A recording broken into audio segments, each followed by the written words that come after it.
ওয়াক্তের নামাজের বিনিময়ে ৮০ উকুবা, যেটাকে সাধারণ হিসাবে বলা হচ্ছে ২,৮৮,০০,০০০ বছর।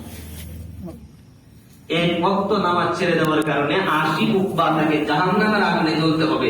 ৮০ উকুবার সাধারণ একটা হিসাব হচ্ছে ২,৮৮,০০,০০০ বছর। এবার চিন্তা করে দেখি, আমাদের জীবনে যাদের একবার এক ওয়াক্ত ফজরের ফরজ নামাজ ছুটে গেছে, যাদের জীবনে একবার জোহরের ফরজ নামাজ ছুটে গেছে, যাদের জীবনে একবার আসরের ফরজ নামাজ ছুটে গেছে, যাদের জীবনে একবার মাগরিবের ফরজ নামাজ ছুটে গেছে, যাদের জীবনে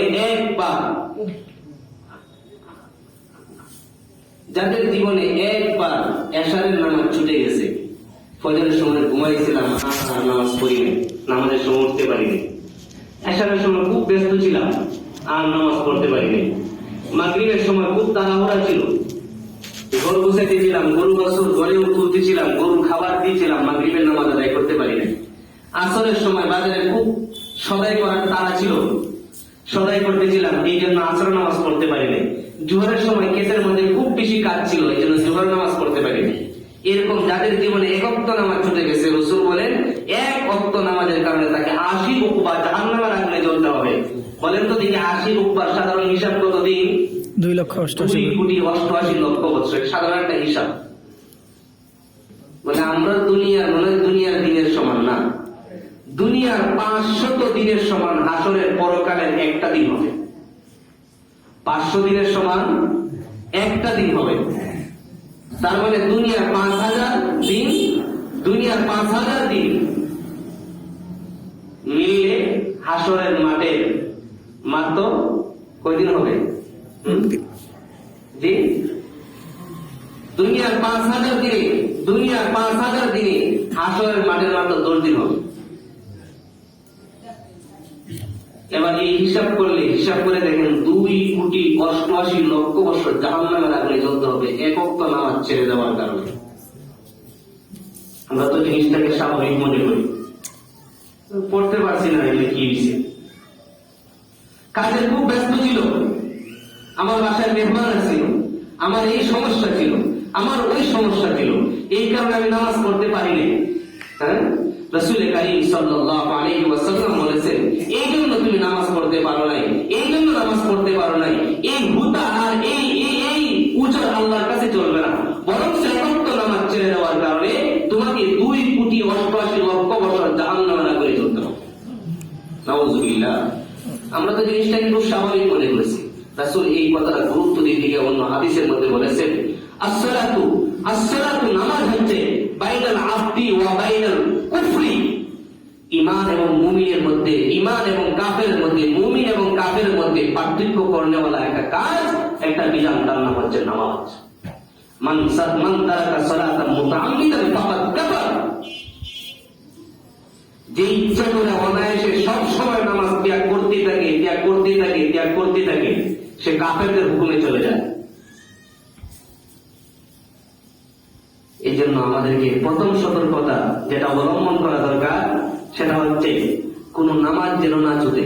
এখন আমরা হিসাব মিলাই, যে সমস্ত নামাজিরা কিছু নামাজ পড়ে কিছু নামাজ ছেড়ে দেয়, এরা প্রথম প্রকারের নামাজি। এই সমস্ত নামাজিদের ফলাফল কি? যে সমস্ত নামাজ ছেড়ে দিয়েছে প্রত্যেক ওয়াক্তের নামাজের কারণে, প্রত্যেক ছেড়ে দেওয়া ওয়াক্তের নামাজের কারণে জাহান্নামের আগুনে ২,৮৮,০০,০০০ বছর জ্বলতে হবে। সুতরাং যারা নামাজ ছাড়েন, যারা নামাজ পড়ে, এদের মধ্যে ব্যবধান নাই আছে। কি বলেন আপনারা? আমার কথা মনে বুঝেন না? এদের মধ্যে ব্যবধান নাই আছে। যারা নামাজ ছেড়ে দিছে তাদের কোনো শাস্তি নেই আছে। আমরা যারা ছেড়ে দিতেছি আমাদের কোনো শাস্তি হবে না। আমরা যারা এখনো ফাঁকা ভাবে মনে দৃঢ় প্রতিজ্ঞা এখনো যারা করছি না যে আল্লাহ কিছু নামাজ যা করছি এগুলি কাজ আদায় করার চেষ্টা করবো, আর সামনে কোনো সময় তোমার বিধান, শ্রেষ্ঠ বিধান, নামাজের মতন বিধানকে আর কোনোদিন লঙ্ঘন করবো না, যখনই যেভাবে সুযোগ পাই সেইভাবে আদায় করে নিব। এটা আমাদের প্রত্যেকের মুমিনের দৃঢ় প্রতিজ্ঞা হওয়া উচিত। এইগুলো প্রথম প্রকারের নামাজি, যারা কিছু নামাজ পড়ে কিছু নামাজ ছাড়ে, এদের নামাজ এবং তাদের ফলাফল। ২ নম্বর প্রকারের নামাজি, কোন নামাজি ছাড়ে না, সব নামাজ ঠিক মতে পড়ে, কিন্তু নামাজের মধ্যে মন থাকে না, নামাজের মধ্যে তারা নেই, ব্যবসার কথা স্মরণ হয়, যে কর্মব্যস্ততা থাকে তার তার কর্মব্যস্ততার কথা স্মরণ হয়, কে কোথায় কি করলো এইটার কথা স্মরণ হয়, দুনিয়ার বিভিন্ন চিন্তা নামাজের ভিতরে এসে ঢুকে। রাসূল কারীম সাল্লাল্লাহু আলাইহি ওয়াসাল্লাম হাদিসের মধ্যে বলেছেন, শয়তান ইবলিস তার বিশেষ একটা বাহিনী তৈরি করে রাখছে, যে বিশেষ বাহিনীদেরকে সর্বোত্তম সবচেয়ে বড় পুরস্কার দেওয়া হয়। এই পুরস্কার পানেওয়ালার বাহির দায়িত্ব হচ্ছে নামাজির নামাজ থেকে মনকে দূরে সরাই নেওয়া, নামাজের ভিতরে দুনিয়ার যাবতীয় চিন্তা তার ভিতরে ঢুকাই দেওয়া। ঢুকে কিভাবে, এই কথাটা বোঝার জন্য একটা হাদিস বোঝা দরকার। রাসূল কারীম সাল্লাল্লাহু আলাইহি ওয়াসাল্লাম হাদিসের মধ্যে বলেছেন, প্রত্যেকটা মানুষের বাম সিনা বরাবর পিছন দিক দিয়ে একটা রাস্তা আছে, যে রাস্তা দিয়ে শয়তান ঢোকার রাস্তা। আমাদের আদি পিতা আদম আলাইহিস সালামকে যখন আল্লাহ তৈরি করেছিলেন, তুরুহু সিত্তুনা জিরাআন, 60 গজ লম্বা করে বানাইছেন। 60 গজ, 60 গজ হইলে কত হাত হয়? 120 হাত। আপনি আমার বাবা আদম আলাইহিস সালাম লম্বা ছিলেন 120 হাত। ওনাকে বানায় রেখে দিয়েছেন, এখনো ভিতরে জান দেন নাই, ভিতরে প্রাণ দেন নাই, এই অবস্থায় বানায় রাখছেন। কিন্তু ফেরেশতাদের মনের ভিতরে এত আগ্রহ যে আল্লাহ নিজের হাত দিয়ে আদমের চেহারা তৈরি করছেন। মানে পৃথিবীর বুকে আর কোনো কিছু নিজের হাতে তৈরি করেন নাই।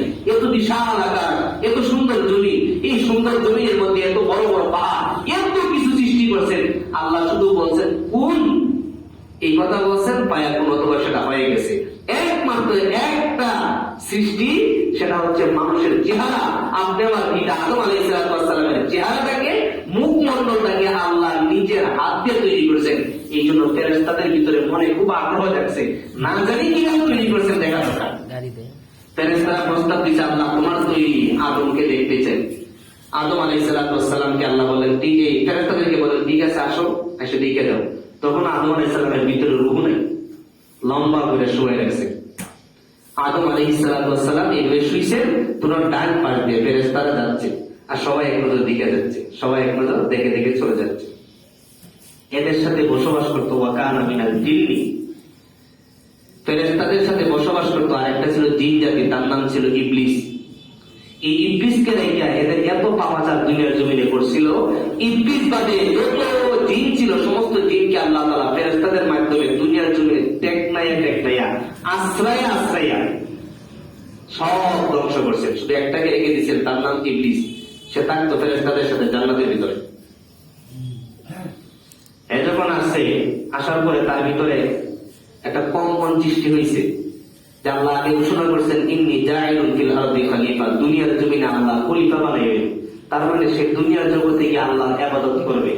তাহলে আমি যে আল্লাহর ইবাদত করতে করতে গোটা দুনিয়ার সব জায়গায় সেজদা দিছি, আল্লাহর ইবাদত দেখাইতে গিয়া, মালিকের আনুগত্য প্রকাশ করতে গিয়া, আমার যে একটা বেরু আছে আল্লাহর কাছে, এই আদম আসার কারণে, আদম দুনিয়াতে যাওয়ার পরে আমার সেই বেরুটা থাকবে না। এই জন্য তার ভিতরে হিংসা ঢুকে পড়ছে। সব ফেরেশতারা আদমে শুয়ে গেছেন, ডাইন পাশে সবাই যাচ্ছে, যারা যাচ্ছে তাদেরও ডাইন, আদম আলাইহিস সালামেরও ডান। ও ইবলিস যখন আসছে সিরিয়াল মাফিক, ও ওই দিকে এসে বাঁকা হয়ে আদম আলাইহিস সালামের বাম দিকে যাচ্ছে। তখন তারও যাওয়ার ক্ষেত্রে তারও বাম, আদম আলাইহিস সালামেরও বাম। ওইখানে সিনা বরাবর আসছে, আসে দেখে স্বাভাবিক মানুষ যাদের আছে, দেখবেন যাদের পেটে চর্বি জমে নাই, মুড়ি বাড়ে নাই, এদের পেটটা নিচু থাকে, মুখটা একটু হালকা উঁচু থাকে। ঠিক আদম আলাইহিস সালাম সেই রকম, বুকটা একটু হালকা উঁচু, আবার সিনাটা দুটো পাট, সিনার মাঝখানে একটু গর্ত দেখা যায়, খুব পাট, দুটো পাটের মতো এরকম সুন্দর দেখা যাচ্ছে। ইবলিস আসে বাম সিনার উপর এরকম ফুটনা আছে। আল্লাহ তাআলা বলতেছেন, ওয়াদখুলুহু, আমি তোমার ওই জায়গায় ঢুকাবো, তো চিন্তা করার দরকার নেই। ওই যে বলছিলেন, এই জন্য ওই সিনা বরাবর পিছন দিয়ে প্রত্যেকটা মানুষের পিছন দিয়ে আল্লাহ একটা রাস্তা রাখছেন, যেটা আমরা চোখে দেখি না। পিছন দিয়ে ওই বাম সিনা বরাবর পিছন দিয়ে একটা রাস্তা আছে। এই রাস্তা দিয়ে প্রত্যেকটা মানুষের ভিতরে শয়তান ঢুকে। পৃথিবীতে একজন মাত্র মানুষ, একজন মাত্র ইনসান, যার নাম মুহাম্মদুর রাসূলুল্লাহ, যিনি আপনি আমার রাসূল, যিনি সাইয়্যিদুল মুরসালিন, যিনি খাতামুন নবিয়্যিন, যিনি শাফিউল মুজনাবিন। একজন মাত্র মানুষ, একজন মাত্র পয়গম্বর, একজন মাত্র নবী, যার সেই পিছনের রাস্তাটা আল্লাহ তাআলা ওহরের নবুয়ত দিয়ে বন্ধ করেছে। সুবহানাল্লাহ। আপনি আমার রাসূলের ভিতরে কোন সময় শয়তান ঢুকতে পারবে না। এই জন্য পৃথিবীর আদম থেকে ঈসা পয়গম্বর পর্যন্ত, আবার আদম থেকে নিয়ে কিয়ামত পর্যন্ত যত মানুষ আগমন করবে, একমাত্র রাসূলুল্লাহ ছাড়া পৃথিবীর সমস্ত মানুষের সুরত শয়তান ধরতে পারবে, কিন্তু আপনি আমার রাসূলের সুরত শয়তান ধরতে পারবে না। কেন ধরতে পারবে না? যে ঢুকার যে রাস্তাটা আছে, এই রাস্তাটা আল্লাহ মোহরের নবুয়ত দিয়ে বন্ধ করে দিয়েছেন। যারা এই ইতিহাস জানেন, যারা সামাইলে তিরমিজি পড়েছেন বা কারো কাছ থেকে শুনেছেন, সামাইলে তিরমিজির মধ্যে স্পষ্ট ভাষায় লেখা আছে রাসূলের বাম সিনা বরাবর পিছনের দিক দিয়ে পিঠের মধ্যে একটা দাগ ছিল। সাহাবারা জিজ্ঞেস করছে, ইয়া রাসূলুল্লাহ, এই কিসের দাগ? রাসূল বলছেন, এটা আলাতুল মাহর, এটা মোহরের চিহ্ন। আল্লাহ আমাকে এখানে খতমে নবুয়তের মোহর মেরে দিয়েছে। তাহলে আপনি আমাদের মোহর মেরে দেন নাই, সুতরাং আপনি আমার ভিতরে শয়তান ঢোকার সুযোগ আছে না নাই? আপনারা কথা না বলে মজা লাগবে না, কথা শুনতে ভালো লাগবে না?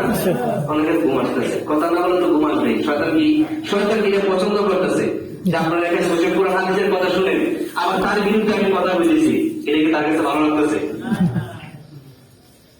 যেন আমার সাথে একটু কথা বলবেন। আপনি আমার ভিতরে শয়তান ঢোকার রাস্তা আছে না বন্ধ হয়ে গেছে? আছে। বন্ধ হয়েছে পৃথিবীতে একজন মানুষের নাম মুহাম্মদ সাল্লাল্লাহু আলাইহি ওয়াসাল্লাম, যিনি সাইয়্যিদুনা, আপনি আমাদের সর্দার, আপনি আমাদের রাসূল, আপনি আমাদেরকে সুপারিশ করে তিনি জান্নাতে পৌঁছাইবেন। একজন মাত্র মানুষ, উনার নাম মুহাম্মদুর রাসূলুল্লাহ।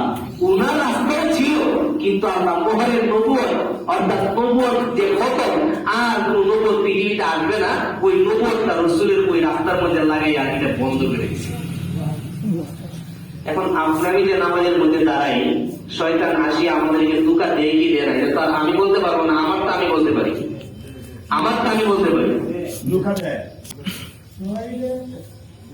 আমার আজকে দিছে আসরের নামাজের সময় তো ডেল্টার ভিতরে নামাজ পড়ে দিয়েছি, মোবাইল সাইলেন্ট করা। দ্বিতীয় রাখায় যখন বৈঠকে বসছি তো একটু টাইগার নামাজ দেবি, তখন মোবাইলে কল আসছে। কল আসার সাথে কে করছে তো আমার মাথায় আসছে, মনে হয় আপনাদের ইমাম সাহেব ফোন দিচ্ছে, মাথায় আসছে।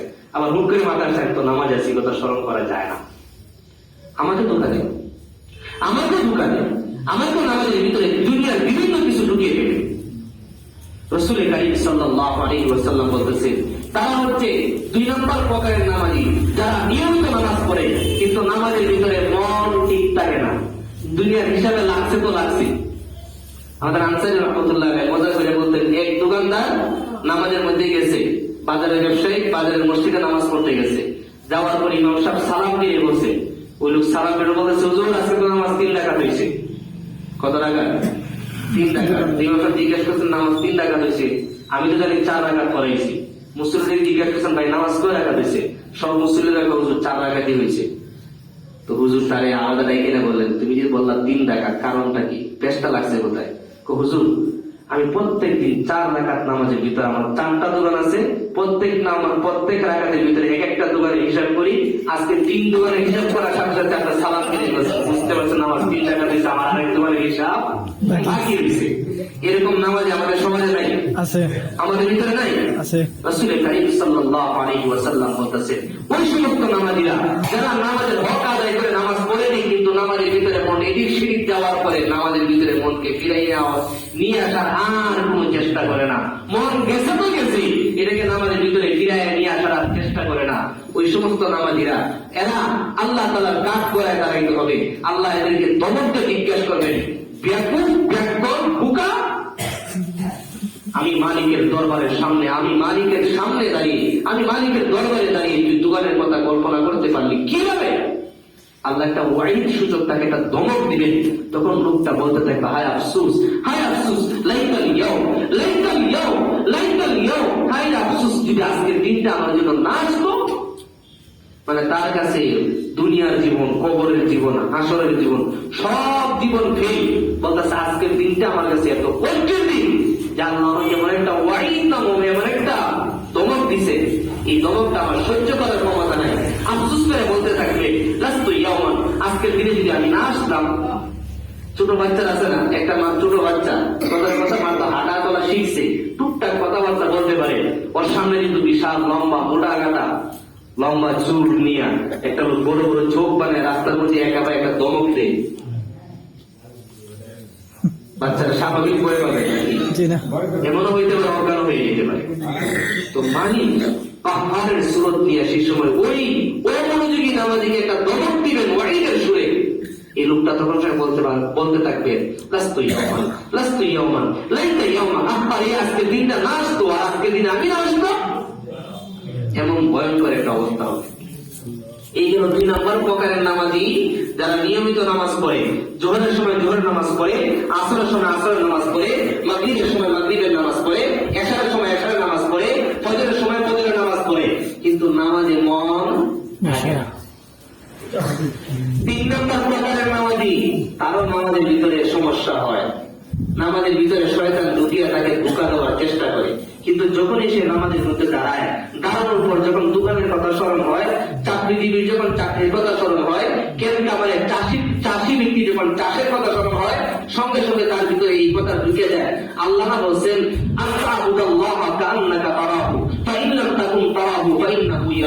আল্লাহ বলছেন বান্দা তুমি আমার সামনে দাঁড়িয়ে এবারে আবাদত করো যেন তুমি আমাকে দেখতেছো আমিও তোমাকে দেখতেছি।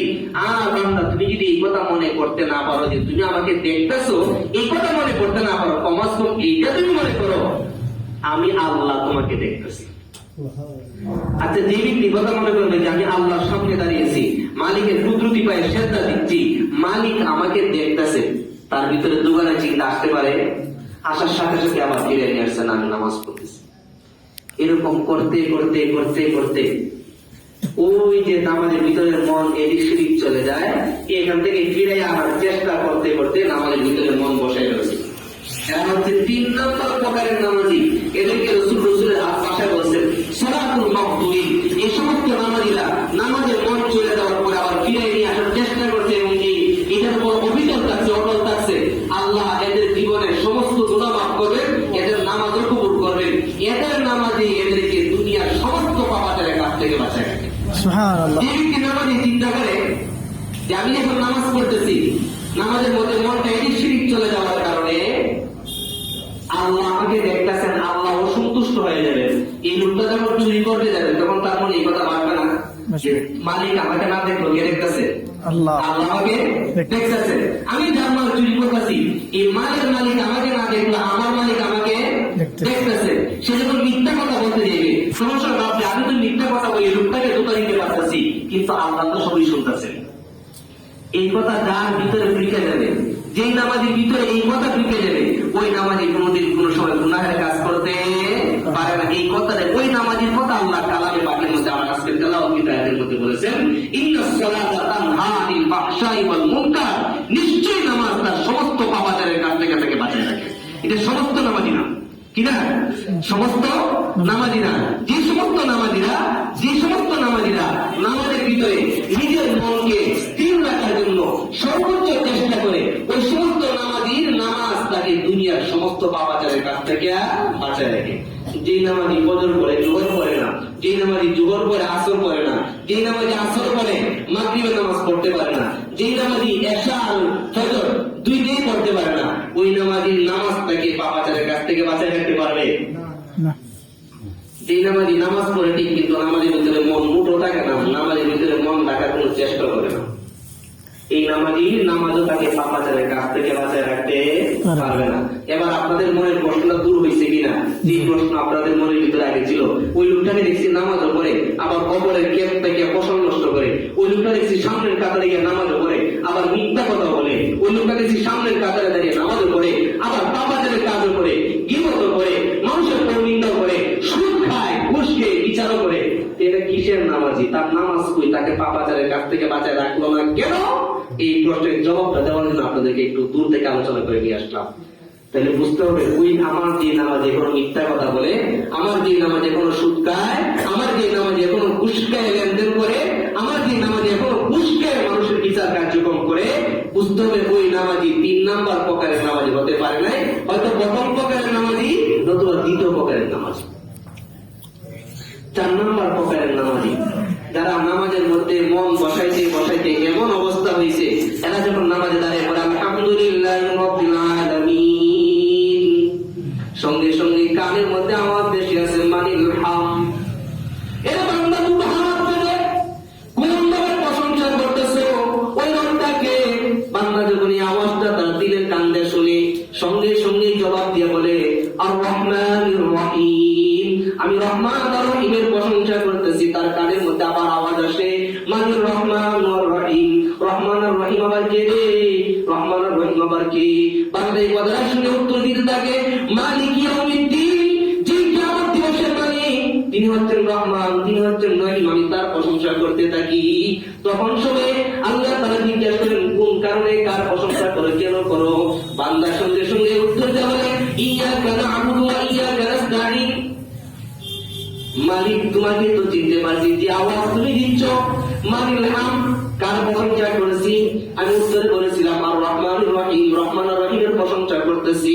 তুমি আমাকে প্রশ্ন করেছিলে মালিক রহমান আর রহিম, রহমান আর রহিমকে, উত্তর আমি বললাম মালিক ইয়াউমিদ্দিন, যিনি কিয়ামত দিবসের মালিক। সঙ্গে সঙ্গে আল্লাহ তাআলা ডাক দিয়ে বলবেন আনা মালিক ইয়াউমিদ্দিন, বান্দারে আমি হলাম মালিক ইয়াউমিদ্দিন, কিয়ামত দিবসের মালিক। এবার বান্দা নামাজের মধ্যে মন বসছে, আহা, তখন কইতাছে ইয়াকা না'বুদু, আহা তুমি তো কিয়ামত দিবসের মালিক, আর আমি বান্দা ইয়াকা না'বুদু তোমার ইবাদতই করতেছি। এটা ওই 4 নাম্বার প্রকারের নামাজি, যে নামাজের মধ্যে মন বসায় রাখার জন্য এমন ভাবে বসাইছে, এখন নামাজে দাঁড়াইলে আর কিছু ইয়াদ হয় না, দোকানের কথা ইয়াদ নাই, বিবির কথা ইয়াদ নাই, বাচ্চার কথা ইয়াদ নাই, সম্পদের কথা স্মরণ করে না। নামাজের মধ্যে বসছে তো বসছে, নামাজে দাঁড়াইছে তো দাঁড়াইছে। নামাজের মজা, নামাজের মজা বড় বড় বুজুর্গরা বলেন দুনিয়া থেকে যদি কোনো মানুষ জান্নাতের কোনো মজা ভোগ করতে চায় তাহলে একটা মতে ইবাদত আছে, এটার নাম নামাজ। নামাজে দাঁড়াইলে আর জান্নাতের সমস্ত নাজ নিয়ামতের মতন দুনিয়ার থেকে নামাজের ভিতর থেকে জান্নাতের নাজ নিয়ামত, জান্নাতের আরাম ভোগ করতে পারে। আমরা খালেদ সাইফুল্লাহ হিসাব তোমার এক বয়ানে শুনলাম, উনি বলতেছেন উনি আর মাওলানা মামুনুল হক দুইজন সফরে গেছে, তো কয়েক রাষ্ট্র সফর করে শেষে সিদ্ধান্ত নিচ্ছে যেহেতু বের হয়ে আসছি চলো একটু উমরা করে আসে। তো উমরা করতে গেছে, উমরা করে যখন ফিরতি চলে আসে, যে বিমানে করে আসছে ওই বিমান দুবাইতে এসে ল্যান্ড করছে। প্রায় 4 ঘন্টার মতো বিরতি দিচ্ছে ওনাদেরকে। তোনারা উনি বলতেছেন যে আমাদের বিমানে যারা ছিল কেউ ট্যুরে চলে গেছে 4 ঘন্টার জন্য, গাড়ি যা করে কোথাও দেখতে গেছে, কেউ অমুক জায়গায় গেছে, কেউ সেখানে গেছে, আবার কেউ বৈশা বিমানে বৈশা কি বলে নাই না রেস্ট হাউসে বৈশা মোবাইল দেখতেছে। তো মামুন হক আমাকে প্রস্তাব দিলেন, ভাই চলো দুইজনে গিয়ে মসজিদে নফল নামাজ পড়ে আসি, আমার কিছু তেলাওয়াত বাকি আছে, তেলাওয়াত করে নামাজে পড়ে নিব, হাফেজ কোরআন তো। তো দুইজন নামাজের মধ্যে দাঁড়াইছে, ইমাম অতি করতেছেন মাওলানা মামুনুল হক সাহেব, আর এই মুসল্লি হচ্ছেন মাওলানা খালেদ সাইফুল্লাহ সাহেব। তাই সাহেব একটু মোটা কাটা মানুষ, যে পরিমাণ ওনার হাইট, ওনার ওয়াইটটা একটু বেশি হাইটের তুলনা। নিজে বলতেছেন নামাজে দাঁড়াইছি, তা আল্লাহর বান্দা জোরে জোরে তেলাওয়াত করতেছে, আমি শুনতেছি, পড়তে পড়তে 1 পৃষ্ঠা 2 পৃষ্ঠা 10 পৃষ্ঠা 20 পৃষ্ঠা, মানে পুরা এক পারা শেষ। আমি ভাবছি মনে এখন মনে রুকুতে যাবে, এক রাকাতে এখন মনে হয় রুকুতে যাবে না, আবার শুরু করছে এরপরের পারা থেকে আবার 1 পৃষ্ঠা 2 পৃষ্ঠা পড়তে পড়তে আবার এক পারা, মানে প্রথম রাকাতেই মামুনুল হক সাহেব 2 পারা তেলাওয়াত করছে। আইয়ুব সাহেব বলতেছে আমি যখন এই অবস্থা থেকে রুকুতে সেজদাতে গেলাম, যখন সেজদা থেকে উঠি মনে মনে ভাবতেছি যে আল্লাহ এখন মনে আবার কয় পারা তেলাওয়াত করে, কারণ নামাজে দাঁড়ায় থাকতে পারবো কি পারবো না, এই আমি কোন বুঝে পড়ে গেছিলাম। আল্লাহর বান্দা দ্বিতীয় রাকাতে লম্বা তেলাওয়াত করে নাই, অবস্থার পরিপ্রেক্ষিতে মাত্র 1 পৃষ্ঠা পরে রুকুতে চলে গেছে। এটা নামাজের মজা। আমাদের ইমাম আজম আবু হানিফা রাহিমাহুল্লাহ তাআলার ব্যাপারে এই কথা বর্ণিত হয়, ইমাম আজম 2 রাকাত নামাজের মধ্যে 1 খতম কোরআন শরীফ পড়তেন। এই কথা অনেকে বিশ্বাস করতে চায় না, তো এটা কি সম্ভব, এটা কিভাবে সম্ভব যে পুরো কোরআন শরীফ 2 রাকাত নামাজে খতম করে ফেলবে? আরে ভাই এটা তো তখনই সম্ভব যখন নামাজের ভিতরে মন বসাইতে চেষ্টা করতে করতে নামাজের ভিতরে এবার মন বসাইছে, তো নামাজ শুরু করছে, পৃথিবীতে কি কোথায় আছে না আছে সব ভুলে গেছে, একমাত্র আল্লাহর সাথে কথা বলা শুরু করছে। এত মজার কথা, এই কথা তো আর শেষ হয় না, এই কথা তো আর শেষ হয় না। আমাদের দুরুসুল বালাগাত একটা কিতাব আছে, কিতাবের মধ্যে একজন কবি একটা কবিতার উদ্ধৃতি দিয়ে বলে একটা স্যাম্পল, একটা বিশাল দৃষ্টান্ত লিখছেন। কি দৃষ্টান্ত? এক প্রেমিক তার প্রেমিকার কাছে গেছে রাত্রিবেলা দেখা করতে। এখন যে দেখা করতে গেছে কিছুক্ষণ পরে তো রাত্র যাইতেছে না, তো প্রেমের আলাপ তো শেষ হচ্ছে না। একটা কবিতা বানাইছে, ইয়া লাইলুতুল ইয়া নাউমুসুল ইয়া লাইলুতুল ইয়া নাউমুসুল ইয়া সুবহ কিফলাতাতু। রাত্রে হইতেছে ইয়া লাইলুতুল, আরে রাত্রে তো শুরু রাত্রে হইলে তো প্রেমের আলাপ শেষ হয় না। ইয়া লাইলুতুল, রাত্রে তুমি একটু লম্বা হও। ইয়া নাউমুসুল,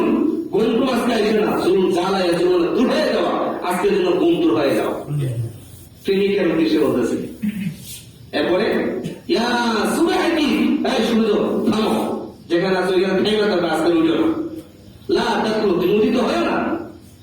বলে তো দেখি, দুনিয়ার একজন প্রেমিকার প্রেমিকার প্রেমিকা, এদের সম্পর্কে যদি একজন এইভাবে কবিতা বানাইতে পারে, প্রেমিকার প্রতি আসক্ত হয়ে, তো এটা তো মিথ্যা একটা, এটা তো স্বাভাবিক দুনিয়াতে আমরা যা দেখছি একবারে কাজের কাজ। যত প্রেমিকার যত প্রেমাস্পদের সম্পর্ক হোক না কেন, কিছু না কিছু ভেদও আসে, কিন্তু আল্লাহর সাথে যাদের প্রেমাস্পদের সম্পর্ক হয়ে গেছে সেখানে তো আর শুধু ভেদও নাই, দিন দিন শুধু বাড়তেই থাকে, বাড়তেই থাকে, বাড়তেই থাকে।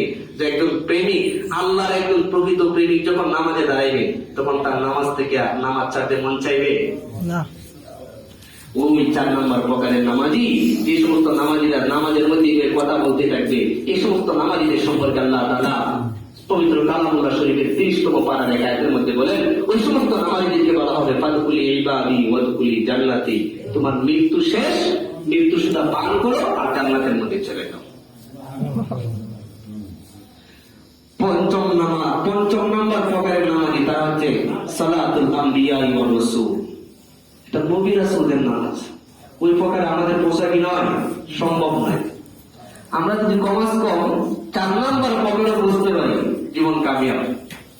না পারলে কমাস কম 3 নম্বরে গিয়ে পৌঁছতে হবে, এছাড়া বিকল্প কোন রাস্তা নাই।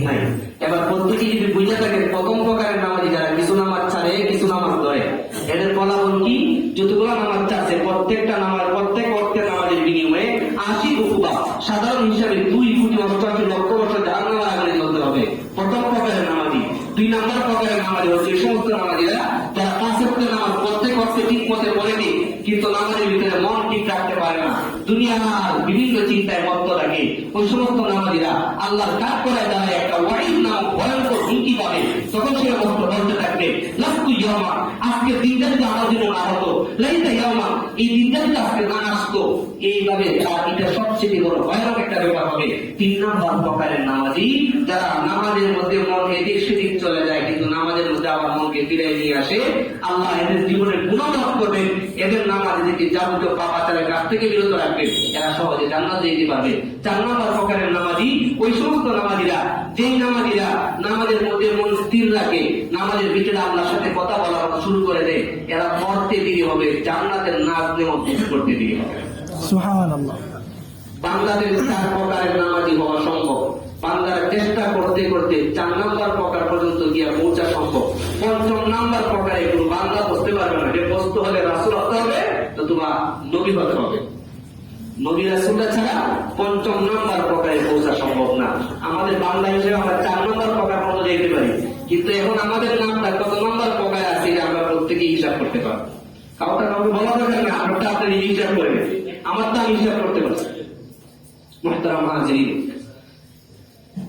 যে আয়াত দিয়ে বলতে চাচ্ছিলাম, যে আল্লাহ তাআলা বলতেছেন, ইন্নাস সালাতা তানহা আনিল ফাহশাই ওয়াল মুনকার, নিশ্চয়ই নামাজ জান্নাতে যাওয়ার প্রতিবন্ধক যত কাজ আছে সমস্ত কাজ থেকে একটা বান্দাকে বাঁচায় রাখে, যেন জান্নাতে যাওয়ার ক্ষেত্রে কোনো প্রতিবন্ধক না হয়, কোনো পাপ যেন তাকে আটকে না হয়। আপনার শক্তি বলে আরেকজনের প্রতি জুলুম করছে, আপনার আমল নামে অনেক নেক আছে, দয়ার কথার কথা, আপনি এই আমল দিয়ে জান্নাতে ফিরে যাবেন। যে লোকটার প্রতি জুলুম করছেন, সেই লোকটা আল্লাহর কাঠ করে দাঁড়ায় বলবে, মালিক, দুনিয়াতে তার শক্তি আমার চেয়ে বেশি ছিল, আমার প্রতি জুলুম করছে, আমি তার বিচার চাই। আল্লাহ বলবেন, জুলুমের প্রতিশোধ দাও তার। বলবে, আল্লাহ জুলুমের প্রতিশোধ দিয়ে উঠিয়ে দিয়ে দাও। বলবেন, আল্লাহ যদি প্রতিশোধ দেওয়ার কোন সুরত না থাকে, তোমার আমল নামাজ থেকে নেক দিয়ে দাও তারে। তারা নেক দেওয়া শুরু করবে, যতক্ষণ না পর্যন্ত যতক্ষণ না পর্যন্ত লোকটা সন্তুষ্টি না হবে, ততক্ষণ পর্যন্ত লোকটাকে নেক দিয়ে দেয়। আরেকজন আগে এসে বলবে, আল্লাহ আমার কাছ থেকে দোকান থেকে বাকি নিয়েছিল, এই বাকিটা পরিশোধ করে নেয়, এর আগে মারা গেছে। আল্লাহ বলবেন, তার দোকানের মালের মাল ফিরে দাও, মূল্য দাও। বলবে, আল্লাহ মালও নাই, মূল্য নাই, টাকাও নাই, মালও নাই, কি বলেন, চাল নিয়ে যাওয়া যাবে? আসলে মাঠে চাল পাওয়া যাবে, ডাল, আলু, পেঁপে, পটেটো, সিম কি পাওয়া যাবে না, মূল্য, টাকা পয়সা এটা পাওয়া যাবে না। তো পরিশোধ করবো কি দিয়া? মালিক বলবেন, ওই পরিমাণ নেক দিয়ে দাও। ওই আগের হুকুম আবার, যতক্ষণ না পর্যন্ত দোকানদার এই পরিমাণ নেক পাইয়া সে সন্তুষ্ট না হবে, ততক্ষণ তাকে নেক দিতে হবে। এমন এক পর্যায়ে আসবে, নেক দিতে দিতে নিজের আমল নামার কোন নেক নাই,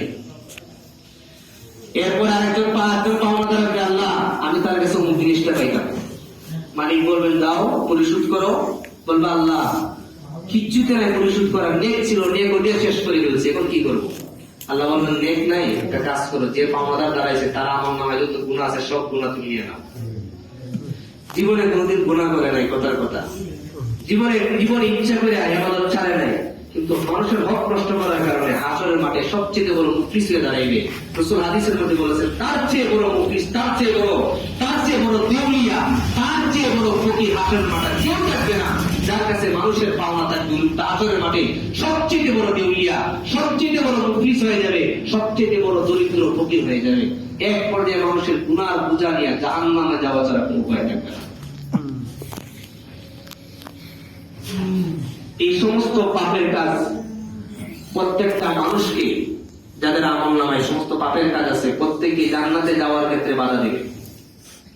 আল্লাহ তাআলা বলতেছেন তুমি যদি প্রকৃত নামাজি হও তাহলে তোমার নামাজ তোমাকে এই সমস্ত পাপের কাজ থেকে বাঁচায় রাখবে, যেন জাহান্নামে যাওয়ার ক্ষেত্রে কোনো বাধা না হয়, কোনো প্রতিবন্ধক না হয়।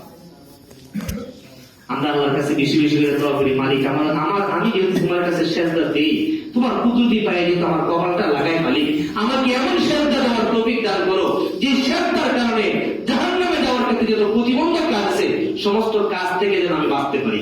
আল্লাহ তুমি আমাকে এরকম সেজদা দেওয়ার তৌফিক দান করো। এটা আল্লাহর কাছে দোয়া করবেন। নামাজ পড়ছেন শেষ, এবার হাত তুলে দোয়া করেন, এবার পরে আস্তাগফিরুল্লাহ পড়েন, এবার আল্লাহুম্মা আনতাস সালাম পড়েন, এবার সাইয়্যিদুল ইস্তিগফার পাঠ করেন, আয়াতুল কুরসি পাঠ করেন, মালিকের কাছে হাত তুলে দোয়া করতে পারেন, হাত তোলা ছাড়াও দোয়া হয়, দোয়া করেন আল্লাহ তোমার কুদরতি পায়ে সেজদা দিছি, মালিক আরেকবার কুদরতি পায়ে সেজদা দেওয়ার আগ পর্যন্ত তুমি আমাকে হেফাজত করো, যেন আমার দ্বারা জাহান্নামে যাওয়ার প্রতিবন্ধকমূলক যত কাজ আছে কোনো কাজ যেন আমি না করি। আল্লাহর কাছে নিজেকে শুইয়ে দেন, এটাই দোয়া। এই দোয়াটা করি আমরা বেশি বেশি করে।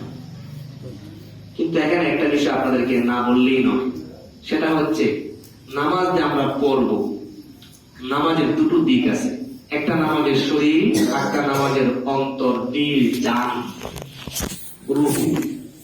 এই যে ফ্যান আছে এখন ঘুরতেছে না কেন? এটার মধ্যে কারেন্টের লাইন নেই, মানে সুইচ দেওয়া হয় নাই, তাহলে ফ্যানের একটা দুইটা তিনটা ডানা, মাঝখানে ডাব্বা, ওটার উপরে গল্প, ওটাকে ভরতে আবার ভাঙছে, ওইখানে তার তুলে সবকিছু নিয়ে আসছে, কিন্তু কারেন্টের সাথে লাইন দেন নাই, সুইচ দেন নাই, ফ্যান চলবে? চলবে না। তাহলে বোঝা যাচ্ছে এটার আসলটা হচ্ছে রূহ। আসল কি? রূহ। যেমন একটু আগে আপনাদেরকে শুনাইলাম, আপনি আমাদের আদি পিতা আদম আলাইহিস সালামকে আল্লাহ বানাইছেন 120 হাত লম্বা করে, 60 গজ মানে 120 হাত লম্বা করে আপনি আমার আদি পিতাকে বানাইছে। যতক্ষণ পর্যন্ত ওনার ভিতরে রূহ ছিল না, শয়তান আছে ওনার বাম সিনার উপর টুকরা দিয়েছে, আদম আলাইহিস সালাম কি রেখে পারেন না, কিছু বলতে পারেন না, কেন? ভিতরে রূহ নাই। এখন আল্লাহ বলতেছে পানাফাখতু ফী, আমি একটা ফু দিলাম। এই ফুটা কেমন ছিল? মুহাদ্দিসিন মুফাসসিরিন একরাম তাফসীরের কিতাবের মধ্যে লিখেছে ফানাফাখতু ফী, আপনাকে ফু দিলে মুখ দিয়ে শ্বাস বের হয়, বাতাস বের হয়, যেটা থার্মোমিটার দিয়ে মাপা যাবে কতটুকু বেগে বের হইছে, কি পরিমাণ জীবাণু বের হইছে, আবহাওয়াটাকে বাতাসটাকে দিছে এটা কোন ধরনের। কিন্তু আল্লাহ যে ফানাফাখতু ফী বলিয়া রূহ তার ভিতরে দিয়ে দিয়েছেন, এটার কোন থার্মোমিটার দিয়ে মাপা অসম্ভব নয়, কোনো বাতাসও ছিল না, শুধু আল্লাহর একটা ওয়ার্ডার ছিল।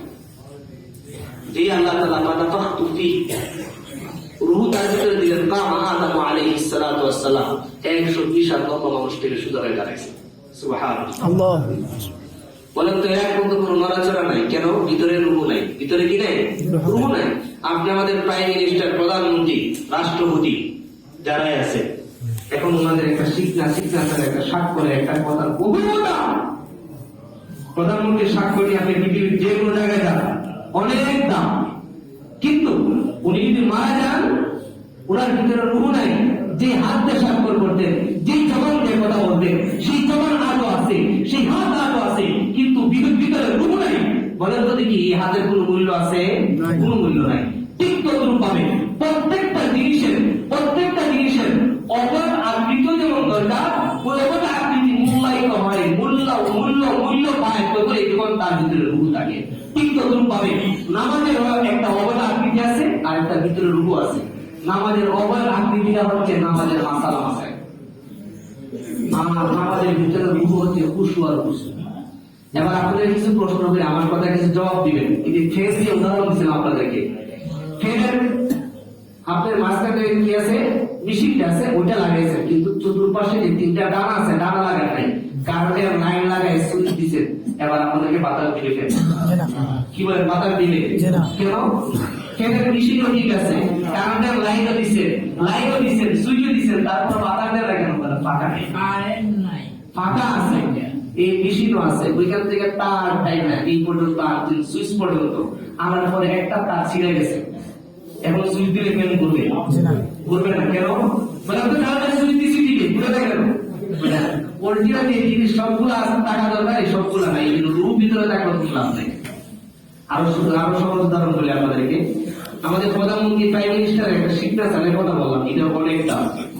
আমাদের এলাকার সলিমুদ্দিন আছে, সেও সিগনেচার দিতে পারে, তার সিগনেচার অনেকটা ব্যবধান আছে, ব্যবধান আছে, আকাশ পাতাল ব্যবধান আছে। কেন? দুইজনের অবস্থা দুইটা, দুইজনের আসন দুইটা, দুইজনের সিংহাসন দুইটা, এই জন্য স্বাক্ষর ব্যবধান হয়ে গেছে। ঠিক তদ্রুপ ভাবে নামাজের ভিতরে নামাজের ওয়াজিব আছে, নামাজের ফরজ আছে, নামাজের সুন্নতে মুআক্কাদ আছে, সুন্নতের গায়রে মুআক্কাদ আছে, মুস্তাহাব আছে। এই জিনিসগুলি, মাসালাগুলি, এই মেডিসিনগুলি, এই আলাগুলি, পাত্রগুলি যতক্ষণ পর্যন্ত আপনি নামাজে ঠিক না করতে পারবেন, ততক্ষণ পর্যন্ত আপনার নামাজের ভিতরে রুহু আসবে না। রুহু না আসলে আপনার নামাজটা আল্লাহর কাছে কবুল হবে না। এবার চিন্তা করে দেখি, নামাজের ভিতরে 2 রাকাত, নামাজের ভিতরে 1 8টা সুন্নাত, কয়জন মুসলিম আমরা মসজিদে খুঁজে পাওয়া যাবে যিনি 1 8টা সুন্নাত জানেন? 2 রাকাত নামাজে বড় বড় 60টা মাসালা। এই নুরানি মাদ্রাসাগুলোর মধ্যে নুরানি ছেলেদেরকে শিক্ষা দেওয়া হয়, ওরা বলে মাইকে 2 রাকাত নামাজে 60টি মাসালা। কত ছোট মাসুম বাচ্চা, সে বলে আমার যে দাড়ি পাকা শুরু হয়েছে, আমি পারি কিনা? 2 রাকাত নামাজে কয়টা মাসালা? আমি কি পারি? স্বাভাবিক বক্তব্যগুলো পড়ানো হয়। নামাজ ভঙ্গের কারণ 19টা, নামাজের ওয়াজিব 14টা। কয়জন পারি আমরা? যতক্ষণ না পর্যন্ত নামাজের ওয়াজিব ঠিক না করতে পারবো, যতক্ষণ না পর্যন্ত নামাজের সুন্নাত ঠিক না করতে পারবো, যতক্ষণ না পর্যন্ত নামাজের বিধানগুলোর মধ্যে কোন কোন বিধান ওয়াজিব, কোন কোন বিধান ফরজ, কোন কোন বিধান সুন্নাত, কোন কোন বিধান মুস্তাহাব, এগুলো নির্ণয় করতে না পারবো, ততক্ষণ পর্যন্ত আমার ভিতরে রুহু আর নামাজের রুহু আসবে না। যতক্ষণ না পর্যন্ত আমার ভিতরে রুহু না আসবে, বাহ্যিক টিকতে হবে, ততক্ষণ পর্যন্ত আমার নামাজটা আল্লাহর কাছে কবুল হবে না। এই কথাটা রাসূল কারীম সাল্লাল্লাহু আলাইহি ওয়াসাল্লাম আজ থেকে নিয়ে 1450 বছর পূর্বে বলে গেছেন যে আমার উম্মতের মধ্যে শেষ জমানায় এমন একটা জমানা আসবে, যে জমানায় মসজিদ ভর্তি মুসল্লি থাকবে, কিন্তু একজন প্রকৃত নামাজি খুঁজে পাওয়া যাবে। আমরা সেই হালত অনেকটাই পৌঁছে গেছি। তাওয়াত তাবলীগে 3 দিনের সময় লাগাচ্ছি, চিল্লা লাগাচ্ছি, সাল লাগিয়ে দিচ্ছি, বছরে 3 চিল্লা হচ্ছে। এখন পর্যন্ত 2 রাকাত নামাজের 1 একটা সুন্নতি ঠিক হয় না।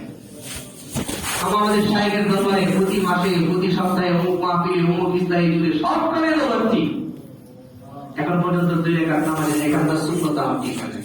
আমার ইমাম সাহেবের সাথে গভীর সম্পর্ক, হুজুরকে সারা বছর রোজী লেগে খাওয়াচ্ছি, যখন এই সময় পেয়েছি হুজুরের সাথে সময় দিচ্ছি, আর সবার কাছে গর্ব করতেছি আমার বন্ধুত্ব, আমার কুস্তি আলেমের সাথে, এই কথা বলে আমি করতেছি।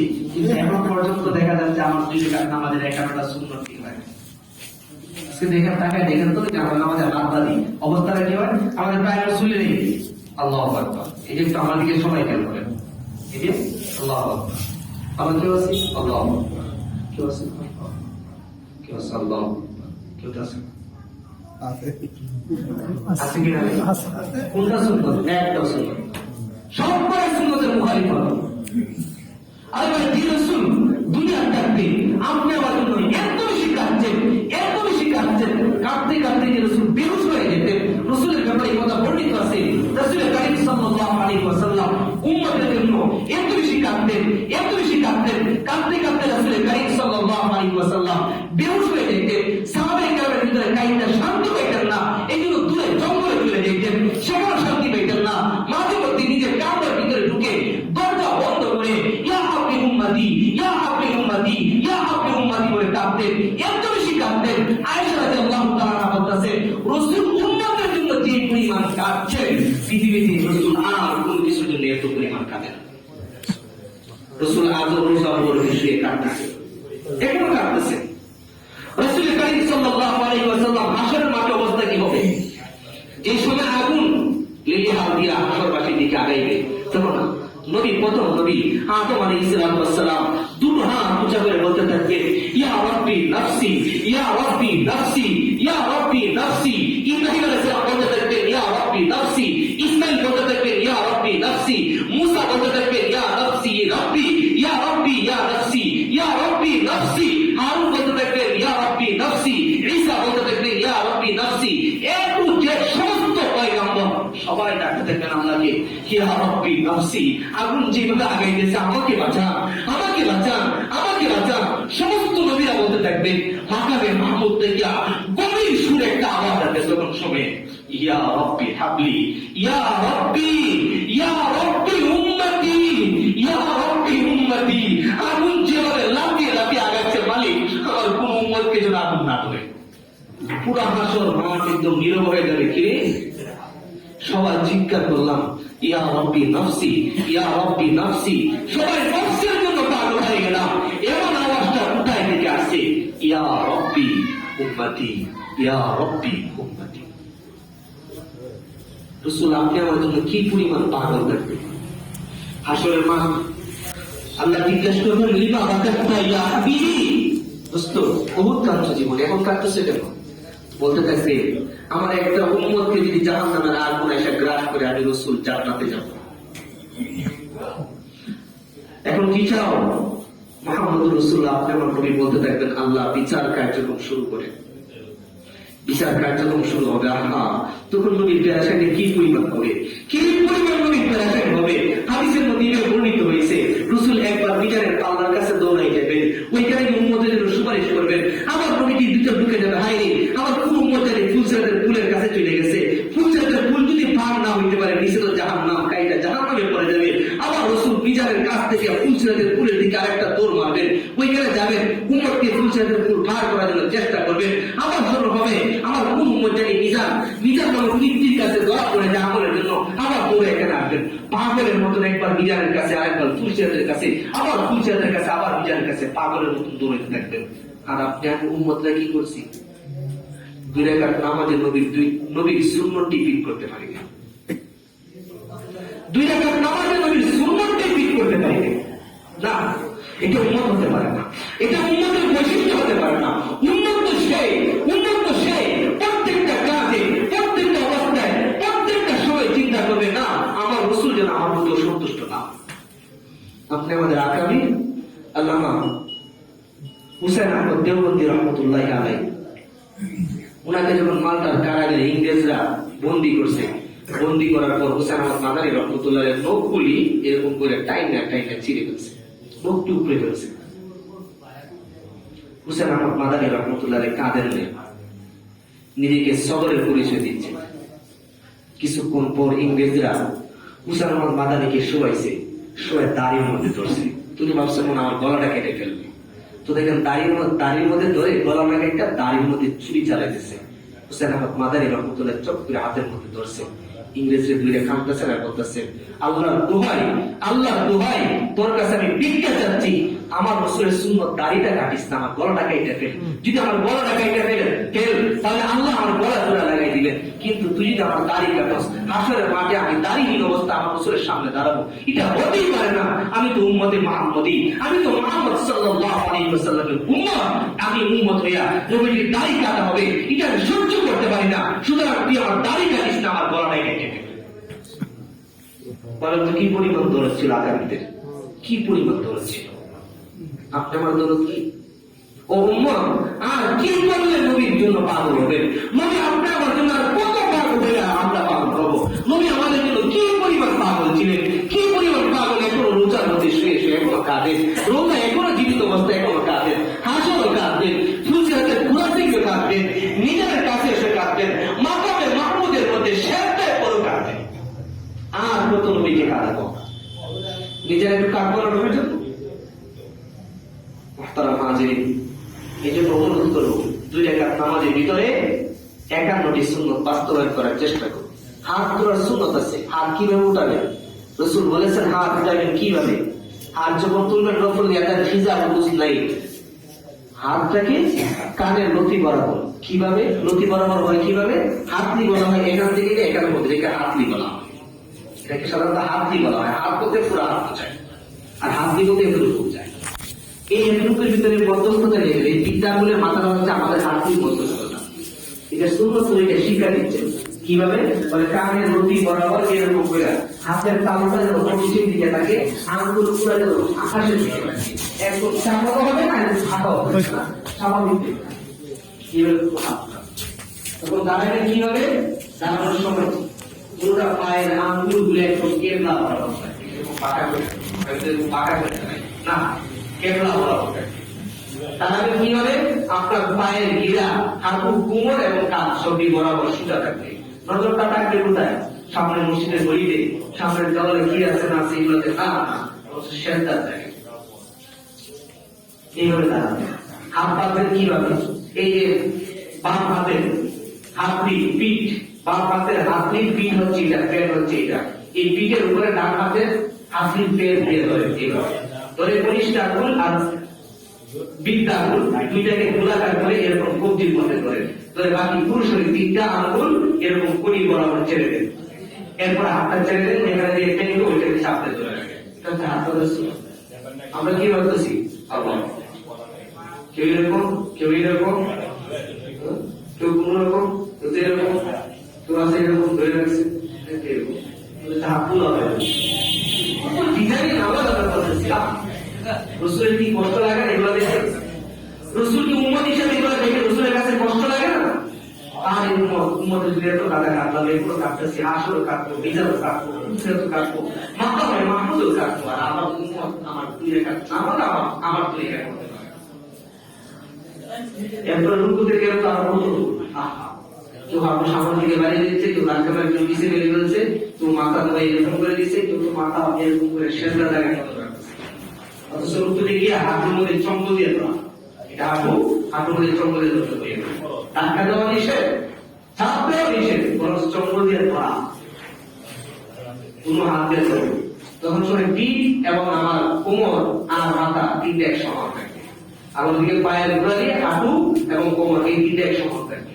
সামনের দিকেও ঝুঁকাবো না, পিছনে রাখবে, বেকা করে দেবো। নজর থাকবে পিঠটা আঙুল, পায়ের পিঠটা আঙুলের মাথায়, সেজদা দেখা গেল, এই সময় পিঠটা আঙুলের মাথায়, এরপরে সোজা হয়ে দাঁড়াবে, সেজদায় যাবো, যাওয়ার ক্ষেত্রে অনেকগুলি ছিল, সবগুলোকে আলোচনা করা সম্ভব না, যেগুলো আমাদের বেশি বেশি ভুল হয়, আমি এরকম কয়েকটা আপনাদেরকে দেখাচ্ছি। সেজদা থেকে আমরা যে কাজটা করি, এই ভুলগুলো আমরা করি। সেজদা সুন্নত তরিকা হচ্ছে হাঁটু থেকে এক হাত তুলে হাত রাখা, হাঁটু থেকে এক হাত তুলে হাত রাখা। হাদিসের কিতাবে এইভাবে আছে যে এরকম করে হাত রাখো, পাথর থেকে হাতগুলোকে একটু ফাঁকা রাখো, যেন একটা ছোট বাচ্চা, ছোট প্রাণীর বাচ্চা, ছাগল, গরু, অথবা বেড়ার বাচ্চা তোমার নিজ দিয়ে আলাদা করতে পারে। আমরা তো একটু পূজা হয় কুচি মুরগির মতন সেটা দিচ্ছি, হাত পাকা করে এইভাবে বাড়িয়ে দিচ্ছি না, এক হাত তুলে হাত রাখো, হাতের আঙ্গুল দিয়ে একদম বরাবর কেবলার দিকে রাখো। এই হাত রাখার পরে দুটো হাতের যে বিদ্যা আঙ্গুল আছে, এই বিদ্যা আঙ্গুল সম পরিমাণে নাক রাখবো, দুটো হাত অতটুকু পায়রা রাখবো, এক কাটা নদী থেকে আর কাটা নদী পর্যন্ত যতটুকু পাকা আছে, দুটো হাতকে এতটুকু পায়রা করে রাখবো। কোন জিনিসটা নদী শিক্ষা দিচ্ছে? রসুল শিক্ষা দিয়েছেন কোথা থেকে? জিবরাইল আলাইহিস সালাম নিজে রসুলকে নামাজ শিক্ষা দিয়েছেন। নবীজি সাল্লাল্লাহু আলাইহি ওয়াসাল্লাম একটি মসজিদে নবুয়্যতে বসে আছেন, একজন সাহাবী উনি নামাজ পড়ছেন নবীর সামনে, নামাজ পড়ে উঠে চলে যান, রাসূল বলেছেন সল্লি ফালাম তুসাল্লি, এই না নামাজ পড়ো, নামাজ পড়ো নাই। দুটোর ভিতরে সঙ্গে দুটো, আমি নবীর সামনে নামাজ পড়লাম, নবীজি বলতেছেন আমি নামাজ পড়ি না। যদি বলতেন এই কথা তুমি নামাজ পড়ছো কিন্তু তোমার নামাজ হয়েছে না, এই কথা বলতে একটা কথা ছিল, কিন্তু আমি তো রসুলের সামনে নামাজ পড়ছি, কিন্তু রসুল বলতেছেন সল্লি ফালাম তুসাল্লি, ফালাম তুসাল্লি তুমি নামাজ পড়োই না। আমি নামাজের নদীকে এক বলামের শিকার, তুমি নামাজ পড়োই না। সাহাবী বলতেছে রাসূলুল্লাহ আমি তো নামাজ পড়ছি, বলি ফালাম তুসাল্লি তুমি নামাজ পড়ো না, উল্টা আবার নামাজ পড়ো, আবার নামাজ পড়ে দ্বিতীয়বার নামাজ পড়ে চলে যাচ্ছে। রাসূল আবারও বলেন সল্লি ফালাম তুসাল্লি, তুমি নামাজ পড়ো, তুমি নামাজ পড়োই না। লোকটা সন্দেহ নিয়ে আবার নামাজ, তৃতীয়বার রাসূল বলতেছেন সল্লি ফালাম তুসাল্লি তুমি নামাজ পড়োই না। রাসূল মিথ্যা কথা বলতেছে, আপনারা কি বলেন? এই সাহাবী তো নবীর সামনে নামাজ পড়ছে, নবী দেখছেন, সাহাবী বুঝতেছে রসুলের চাইছে দেখতেছে, কিন্তু নামাজ ঠিক করে চলে যেতে চায়। রসুল বলেন তুমি নামাজ পড়ো, তুমি নামাজ পড়ো নাই। তৃতীয়বার রসুলের কাছে আরজ করে বলছি, ইয়া রাসূলুল্লাহ আমি তো নামাজ পড়ছি, আপনিও দেখছেন, কিন্তু এমন নামাজই পড়ছি যে নামাজ পড়া হয় না, এমন নামাজই পড়ছি। ইয়া রাসূলুল্লাহ আপনার কাছে আরজি করি, আপনি আমাকে শিক্ষা দিন যে নামাজ পড়লে আমার নামাজ পড়া হয়। রসুল এবার দাঁড়াইছেন, দাঁড়ায় তাকে 2 রাকাত নামাজ পড়ে নামাজের পদ্ধতিতে সবকিছু শিক্ষা দিচ্ছেন। সল্লু কামা রাআইতুমুনি উসাল্লি, এইটা আমি রসুল তোমাদেরকে নামাজ পড়ে নামাজ দেখাইলাম, তোমরা আমি রসুলকে নামাজ যেভাবে পড়তে দেখেছো তোমরা সেইভাবে নামাজ পড়ো। এখন তো অনেক ছাত্ররা কেনা দেয়, এত কঠিন করে নামাজ পড়তে পারবো, কঠিন তো কিছু না, কঠিন না কি দেখে আপনাকে সেনাবাহিনীকে দিতে হচ্ছে। আর আমাদেরকে দিতে হওয়ার সমস্যা কি? আমাদেরকে ইসলামী রিসার্চ সেন্টার বসুন্ধরা ফজলুল মিল্লাত আব্দুল রাহমান রাহমাতুল্লাহ আলাইহি মাদ্রাসাতে আমাদেরকে 41 দিন পর্যন্ত শুধু 2 রাকাত নামাজের প্রশিক্ষণ হয়। আমার বলা কি আছে, প্রথম 7 দিন পর্যন্ত হাত পাড়াইছে করে, হাত ক্লিয়ার করে প্রশিক্ষণ ছাড়া কিছু হয় না, হাত পাড়ে কাজ করা হবে। আমরা কি করি, আমাদের হাত বাঁধার সময় আমাদের সাবধান দিকে শুকাই কবি মাদ্রাসাতে নুরুল যেটা কিতাব পড়ানো হয়, কিতাবের সুস্পষ্ট ভাষায় লেখা আছে এটা মাকরুহ, গুনাহের কাজ, অপছন্দনীয় কাজ ইসলামে। তাকবীর বলার সময় হাত তাহরিমা বাজার সময় হাত মাথার সামনে দিকে ঝুঁকাতে নাই, মাথা বরাবর ঠিক থাকবে, হাতকে টেনে নিয়ে আসবে। একটু প্রশিক্ষণ করলে সমস্যা নেই, অল্প কিছু বেতনের জন্য আমরা প্রশিক্ষণ করতে পারি। দুনিয়ার সবচেয়ে শ্রেষ্ঠ ইবাদত 2 রাকাত নামাজের কথা রাসূল বলেছেন। 2 রাকাত নামাজের দাম এত বেশি, মা বাইনাস সামাওয়াতি ওয়াল আরদ, আসমান জমিনের মধ্যে যা কিছু আছে সবকিছু এক পাল্লায় যদি রাখা হয়, আর 2 রাকাত নামাজ আরেক পাল্লায় রাখা হয়, রাসূল হাদিসের মধ্যে বলেন 2 রাকাত নামাজের পাল্লাটাই বাড়ি হয়ে যায়। মুহতারাম হাজিরিন, সকলের কাছে বিনীত অনুরোধ করব, নামাজ শিখুন, নামাজ শিখুন, নামাজ শিখুন। নামাজ যদি না শিখে নামাজ পড়ে নামাজ দিতে মন করবে না, শুধু দায়িত্বটা পালন করবে। অনেকে তো মাগরিবের সময় চাষতলে বসে আর টেলিভিশন দেখতে পারে না, কারণ অনেকে দেখে ভাই বুড়া হয়ে গেছে, দাড়ি পাইকে গেছে, এখন চাষতলে বসে মাগরিবের নামাজ পড়ছে, টেলিভিশন দেখতেছে। এই লজ্জার সময় আমরা অনেকে নামাজে আসি না। আপনি নামাজ শিখুন, নামাজকে নামাজের মতো করুন, দেখবেন মাগরিব পর্যন্ত এশারের দিন আপনার কোনটা পাগল হয়ে যাচ্ছে, এশার আগে পৌঁছে নামাজ। আর রসুল সেই কথা হাদিসের মধ্যে বলছে, ওই ব্যক্তিকে তোমরা প্রকৃত মুমিন করে সাক্ষ্য দাও, যে ব্যক্তিরা নামাজের মধ্যে আসে সবার পরে বের হয়, আর এরকম নিয়ত করে এখন আমি এশার নামাজ পড়ছি, যখন আমাকে ফজরের সুন্নাত যখন ডাকবে মুয়াজ্জিন হাইয়া আলাস সালাহ, নামাজের দিকে আসো, আমি যখন ঘুমায় থাকবো তখন মুয়াজ্জিন ডাকবে হাইয়া আলাল ফালাহ, কল্যাণের দিকে আসো। এরপর যখন ঘুরে থাকবো মুয়াজ্জিন বলবে আসসালাতু খায়রুম মিনান নাওম, ঘুম থেকে নামাজ পড়ো, তখন আমি আল্লাহ তাকে সারা দিব নামাজ পড়বো। এই নিয়ত করে যে একটা নামাজ পড়ে মসজিদ থেকে বের হয়ে যায়, ফজরের নামাজের সময় আমাকে ডাক দিয়ে আসো, আমি হাজিরা দিব। রাসূল হাদিসের মধ্যে বলেন, সারা রাত্র মসজিদে দাঁড়ায় নফল নামাজ পড়ে তার আমলনামায় যে সব লেখার কথা ছিল, এই নিয়ত করে বের হওয়ার কারণে ফজরের সময় যদি সে আসতে নাও পারে, তারপরে তার আমলনামায় সারা রাত্র নফল নামাজ পড়ার সব লিখে দেওয়া। আমরা এই নিয়ত করে নিই, ইনশাআল্লাহ এখন থেকে করব। ফজরের নামাজ শেষ হয়েছে, জোহরের নামাজের নিয়ত করে বের হচ্ছে, জোহরের নামাজ শেষ হচ্ছে, আসরের নামাজের নিয়ত করে বের হও, আসরের নামাজ শেষ হয়েছে, মাগরিবের নিয়ত করে বের হও, মাগরিব শেষ হয়েছে, এশার নিয়ত করে বের হও, এশার শেষ, ফজর নিয়ত করে বের হও। পারবো না ইনশাআল্লাহ? সর্বশেষ এই কথাটা বলে শেষ করে দিতে যাচ্ছি। আরেকটা আমল, আনাগোনা মসজিদে আসা যাওয়া, রাস্তাঘাটে চলাফেরার একটা আমল দিচ্ছে আমাদের। দুনিয়াতে আল্লাহ তাআলা কিন্তু উত্তম মানুষ সৃষ্টি করেছেন, সমস্ত উত্তম মানুষের একটা জিকির ছিল, একটা কালিমা ছিল। আপনি বাবা আদম আলাইহিস সালাম আদি পিতা থেকে শুরু করে নিয়ে সর্বশেষ পয়গম্বর মুহাম্মদ রাসূলুল্লাহ পর্যন্ত যত লক্ষ লক্ষ পয়গম্বরকে আল্লাহ দুনিয়াতে প্রেরণ করেছেন, সমস্ত পয়গম্বরকে আল্লাহ তাআলা যে একটা কালিমা দিয়েছেন, এই কালিমাটা আমাদের প্রত্যেকেরই পড়া উচিত। আদম আলাইহিস সালামের কালিমা লা ইলাহা ইল্লাল্লাহ, ওনার সাথে সম্পৃক্ত হয়েছিল আদম ও নবীউল্লাহ। নূহ আলাইহিস সালামের কালিমা এটাই, লা ইলাহা ইল্লাল্লাহ ওয়া সাবিউল্লাহ। ইব্রাহিম আলাইহিস সালামের কালিমা এটাই লা ইলাহা ইল্লাল্লাহ ইব্রাহিম খলিলুল্লাহ। ইসমাঈল আলাইহিস সালামের কালিমা এটাই লা ইলাহা ইল্লাল্লাহ ইসমাঈল যাবিহুল্লাহ। মুসা আলাইহিস সালামের কালিমা এটাই লা ইলাহা ইল্লাল্লাহ মুসা কালিমুল্লাহ। ঈসা আলাইহিস সালামের কালিমা এটাই লা ইলাহা ইল্লাল্লাহ ঈসা রূহুল্লাহ। আপনার পয়গম্বরের কালিমা কি লা ইলাহা ইল্লাল্লাহ মুহাম্মাদুর রাসূলুল্লাহ। লা ইলাহা ইল্লাল্লাহ এমন কোন পয়গম্বর নাই যে পয়গম্বর এই জিকির করেন নাই, এই কালিমা পড়েন নাই। লা ইলাহা ইল্লাল্লাহ এমন কোন রাসূল নাই যে কোন রাসূল এই কালিমা পড়েন নাই। পৃথিবীতে যত উম্মত আছে সমস্ত উম্মত যারা জান্নাতে যাবে সবাইকে আল্লাহ লা ইলাহা ইল্লাল্লাহ পড়াইছে। সুতরাং এটা মহান একটা কালিমা আমাদের পড়া দরকার আছে কি নাই? রাসূল হাদিসের মধ্যে বলেন মান ক্বালা লা ইলাহা ইল্লাল্লাহ দাখালাল জান্নাহ। সুবহানাল্লাহ। এই ব্যক্তি একবার ঈমান ওয়া ইহতিসাবা এই নিয়তে যে ব্যক্তি একবার লা ইলাহা ইল্লাল্লাহ পড়বে তাকে আল্লাহ জান্নাত দিবেন। সুবহানাল্লাহ। তবে শর্ত হইছে মৃত্যুর আগে যদি লা ইলাহা ইল্লাল্লাহ ভেঙে যায় অনেক কবিরা কোরআন অনেক কিছু করছে, এই জন্য জাহান্নামের আগুনে নামাজ অনেক ছেড়ে দিচ্ছে। জাহান্নামের আগুনে চলে যায়।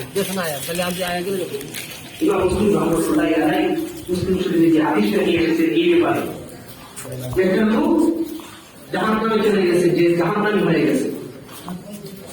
সমস্ত সমস্ত সুবিধা সমস্ত গাজীরা সমস্ত আলেমরা সবাই মিলা সুপারিশ করতে করতে যার যত লোক আছে সবাইকে সুপারিশ করে জাহান্নাম থেকে সুপারিশ করে জান্নাতে নিয়ে গেছে। এবার মালিক ফেরেশতা জাহান্নামের পাহারাদার মালিক ফেরেশতা যিনি জাহান্নামের গেটে দাঁড়িয়ে আছে উনি এবার দরজা লক করে দিবেন, সময় হয়ে গেছে। এমন সময় আল্লাহ তাআলার কানের মধ্যে আরশের মধ্যে একটা আওয়াজ আসতে থাকবে, ইয়া হান্নান ইয়া মান্নান। আল্লাহ বলবেন আওয়াজটা কোথা থেকে আসতেছে? ফেরেশতাদেরকে জিজ্ঞেস করবে কোথা থেকে আওয়াজ আসতেছে। আল্লাহ তো জানেনি, তারপরে জিজ্ঞেস করবে ফেরেশতাদেরকে কোথা থেকে আওয়াজটা আসতেছে। ফেরেশতারা বলবে আল্লাহ জাহান্নাম থেকে আওয়াজটা আসতেছে।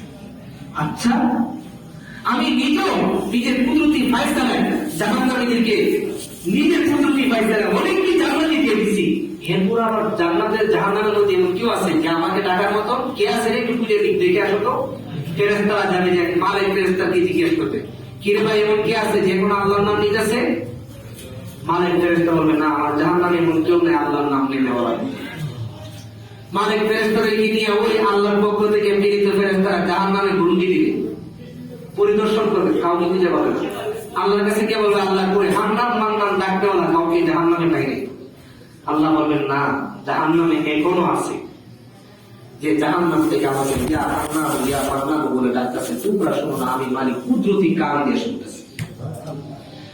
ফেরেশতার দিকে আবার তাকাবে না, বলে দিলেন একবারে জাহান্নামের অতল হয়ে একদম সর্বনিম্নে নিচে যাইবে, গেলে একটা পাথরের চিপাতে আমার একটা বান্দা জাহান্নামের আগুনে জ্বলতে জ্বলতে জ্বলতে জ্বলতে কয়লা ময়লা হয়ে গেছে, একদম জীর্ণ শীর্ণ হয়ে গেছে, একদম অতল বুঝে সে ইয়া হান্নান ইয়া মান্নান বলে ডাকতেছে।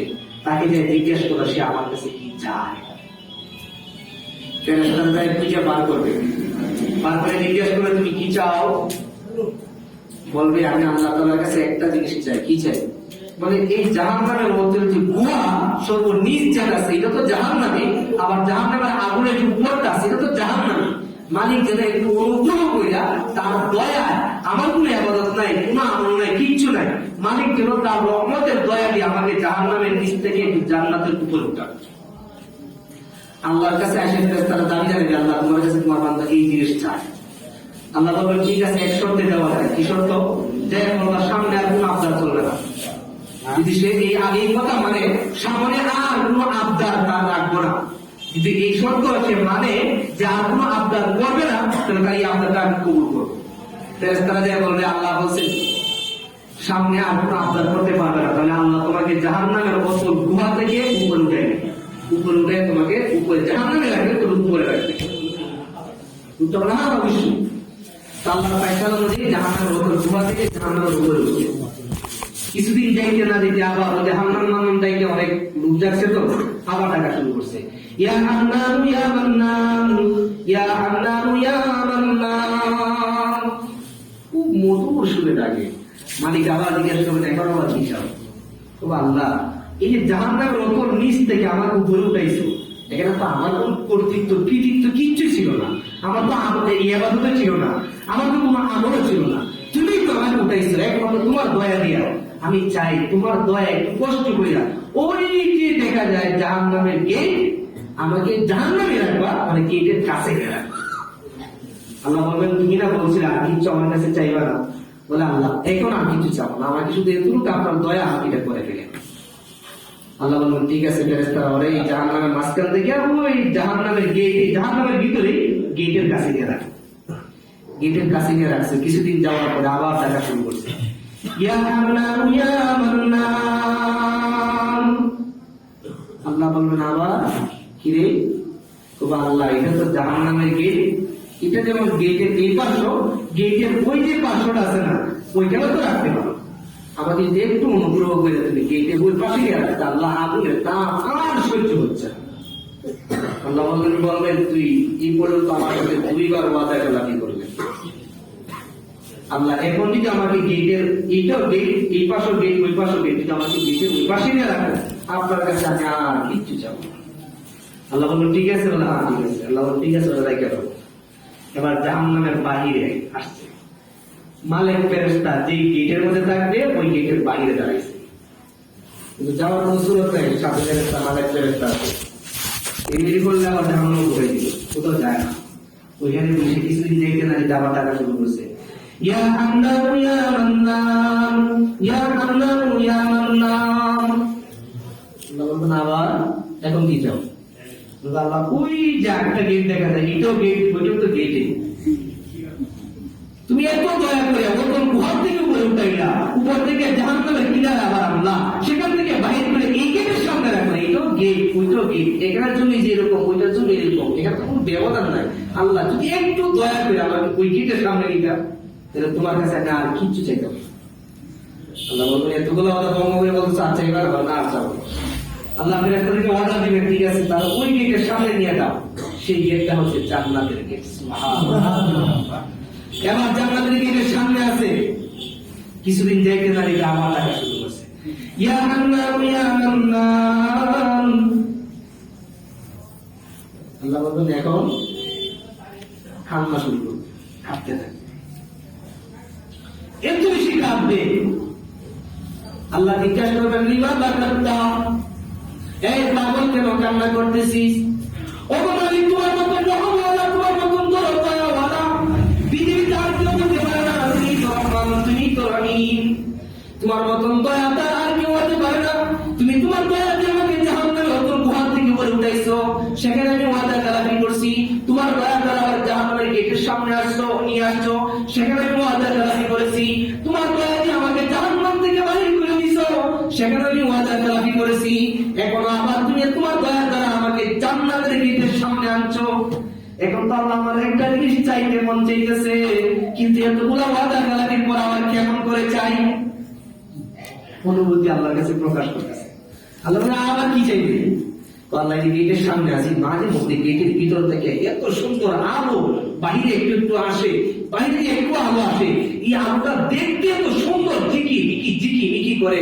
আমি ওই জান্নাতের গেটের ফেরেশতাকে জিজ্ঞাসা করছিলাম, ভাই এই আলোগুলা কিসের? তখন ওই জান্নাতের পাহারাদার, গেটের পাহারাদার ফেরেশতা আমাকে বলছে যে জান্নাতের ভিতরে যে জান্নাতীরা আছে এদের বিবি সাহেবরা মাঝে মধ্যে স্বামীদেরকে আনন্দ দেওয়ার জন্য মাঝে মধ্যে মুস্কি হাসি দেয়, আর মুস্কি হাসি দিলে পরে তাদের যে দাঁতটা বের হয়, দাঁতের আলোতে জান্নাত এত আলোকিত হয়, ওইটার আলোটা গেটের ফাঁক দিয়ে কিছু কিছু বাইরে আসে। আল্লাহ এত সুন্দর আলো, এটা দেখার জন্য আমি করে বেকুল হয়ে গেছি, কিন্তু তোমার কাছে এতগুলো ওয়াদা লঙ্ঘন করছি, এখন আবার কিভাবে আরেকটা ওয়াদা লঙ্ঘন করে আরেকটা চাই? তবে মালিক আমার এখন তো চাহিদা ছিল, এটা জান্নাতেরই গেট, আমি একটু বাইরে চাইতে আসি, যদি শেষবারের মতন একটু দয়া করে আমাকে ভিতরে চাইতে নিয়ে রাখতাম, তো একটু আলোটা একটু ভালো করে দেখতাম। আল্লাহ বলবেন এরপরে আমি কি চাইবা না? তখন শপথ খাবে, কসম খাইবে, কসম খাইবে বলবে আল্লাহ এরপরে আর কিচ্ছু চাবো না। আল্লাহ বলবেন ফেরেশতাদেরকে ঠিক আছে, ও জান্নাতের গেটের ফেরেশতা একটু দরজাটা খুলে একটু হালকা পাক করো, তাকে একটু দেখতে দাও, ঢুকতে দাও।